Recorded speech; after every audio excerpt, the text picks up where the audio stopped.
نبی کریم صلی اللہ علیہ وسلم نے ارشاد فرمایا کہ تم رمضان میں 4 کام زیادہ کرو.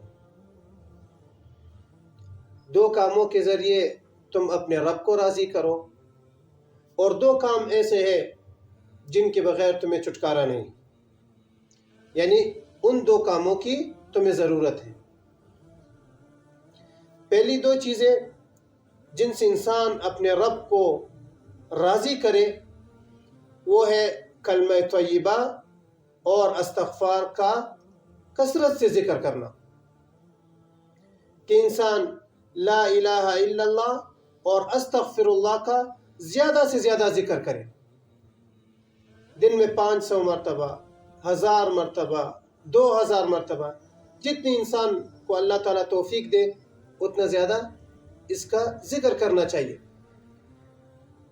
اور 2 کام جن کی ہمیں ضرورت ہے وہ یہ ہے کہ انسان اللہ تعالیٰ سے جنت مانگے اور جہنم سے پناہ مانگے، اور روزے میں کثرت سے یہ دعا کرنی چاہیے کہ اللہم انی اسألک الجنہ واعوذ بک من النار، کہ اے اللہ میں تجھ سے جنت کا سوال کرتا ہوں اور جہنم کی پناہ چاہتا ہوں.